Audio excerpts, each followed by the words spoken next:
फिक्र में अब बात करते हैं दिल्ली में जंतर मंतर पर प्रदर्शन के दौरान छात्रों पर पैलेट गन के कथित इस्तेमाल की। इसे लेकर आज सुप्रीम कोर्ट में दायर याचिकाओं पर सुनवाई हुई है। कोर्ट ने कहा है कि छात्रों का प्रदर्शन करना उनका संवैधानिक अधिकार है। जरूरत से ज्यादा बल प्रयोग करने वालों के खिलाफ कानून के मुताबिक कार्रवाई होगी। इसमें अलग अलग पक्षों के तर्क हैं और सुप्रीम कोर्ट ने क्या कहा इसे समझते हैं। प्रदर्शनकारियों की तरफ से दायर याचिका में कहा गया कि प्रदर्शन शांतिपूर्ण था, लेकिन पुलिस ने अत्यधिक बल प्रयोग किया। Pellet gun, rubber bullet, electric baton, कील लगी लाठियां चलाई गई। कई छात्र गंभीर रूप से घायल हुए। एक की आंख की रोशनी चली गई। आरोप लगाए गए कि सादे कपड़ों में पुलिसकर्मी भी कार्रवाई में शामिल थे। पूरे देश में शांतिपूर्ण प्रदर्शन के लिए एक समान गाइडलाइन की मांग की गई। इसके अलावा पुलिस कार्रवाई की एसआईटी से स्वतंत्र जांच कराने की मांग भी की गई। अब देखिए कि आखिर केंद्र सरकार की तरफ से पेश सॉलिसिटर जनरल तुषार मेहता ने क्या कहा।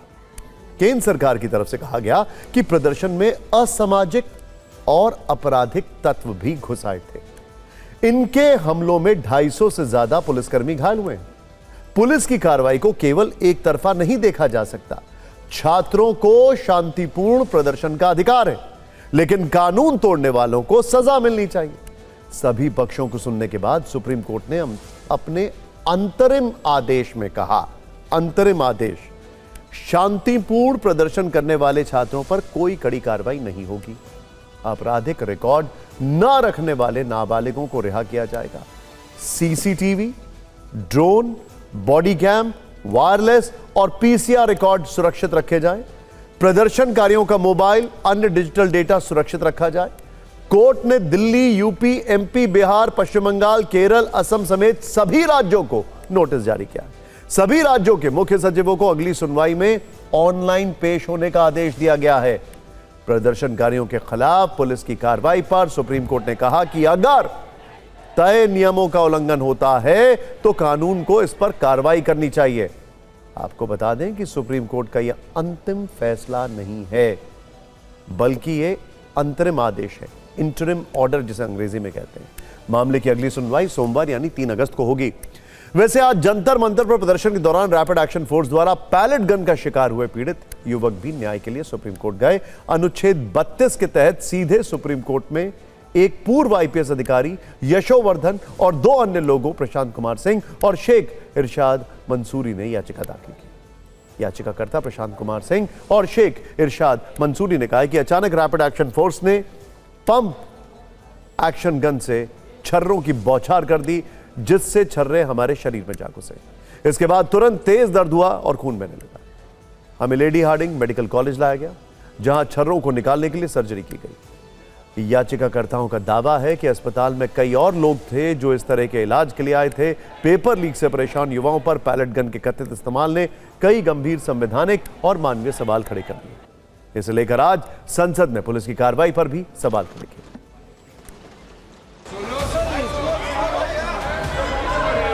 कांग्रेस बोल रही है, जवाब मांग रही है, जवाब दीजिए। देश के युवाओं पर पैलेट गन्स और AK-47 चलवाने की क्या आवश्यकता थी? क्या वे आतंकवादी थे? क्या आतंकवादी हैं? किसने ऑर्डर दिया पैलेट गन्स चलाने के लिए? किसने ऑर्डर दिया? किसने आदेश दिया? वो आदेश कहां से आया कि पैलेट गन का इस्तेमाल हो? किसने आदेश दिया? किसने आदेश दिया कि आंसू गैस का इस्तेमाल हो? किसने आदेश दिया कि लाठी पैरों पे नहीं लाठी सर पे पड़नी चाहिए? किसने वो आदेश दिया? आंसू के गैस के गोले और लकड़ी में लगा हुआ कुछ कील का और कांटे की चीजें, उस समय करंट नहीं लगाया जाता था, इस बार करंट लगाया गया। तो ये इमरजेंसी के बराबर ही हुआ है हमला।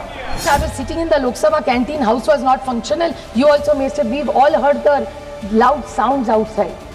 किसकी आवाज थी? वो टेयर गैस की आवाज थी। पता नहीं पिलेट्स चल रहे थे सर। ये सरकार जो बेटियों की बात करती है, आपने बेटियों के कपड़े फाड़े, आपने कील लगे वाले डंडों से बच्चों के सर फोड़े, वहां पे आपने पैलेट गन चलाई, आपने बिहार में AK-47 का प्रयोग किया।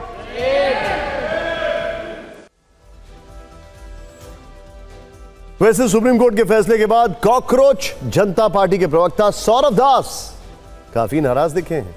उन्होंने एक्स पर एक लंबी पोस्ट में लिखा है कि सुप्रीम कोर्ट का अंतरिम आदेश सरकारों को मौजूदा एफआईआर पर कार्रवाई करने और जांच जारी रखने की इजाजत देता है। सौरभ दास ने खासतौर से सुप्रीम कोर्ट के डायरेक्शन नंबर 4 की आलोचना करते हुए इसे काफी चिंताजनक बताया। सौरभ दास ने लिखा है कि सरकार ने 25 जुलाई को भरोसा दिया था कि सभी एफआईआर वापस ली जाएंगी और किसी भी प्रदर्शनकारी को निशाना नहीं बनाया जाएगा, लेकिन सुप्रीम कोर्ट का आज का निर्देश सरकार के भरोसे के बिल्कुल उलट है। इसीलिए वो भारत सरकार और एनडीए शासित राज्यों से मांग करते हैं कि वो सुप्रीम कोर्ट को आश्वासन दें कि छात्रों के खिलाफ किसी भी तरह की कार्रवाई नहीं होगी। दूसरी ओर सीजेपी के फाउंडर अभिजीत दीपके ने पोस्ट किया। उन्होंने लिखा है कि अगर पुलिस की तरफ से छात्रों को परेशान करने का सिलसिला जारी रहा तो कॉकरोच जनता पार्टी जल्दी एक बड़े और शांतिपूर्ण विरोध प्रदर्शन के जरिए इसका जवाब देगी। छात्रों को निशाना बनाना और उन्हें परेशान करना बंद करना चाहिए।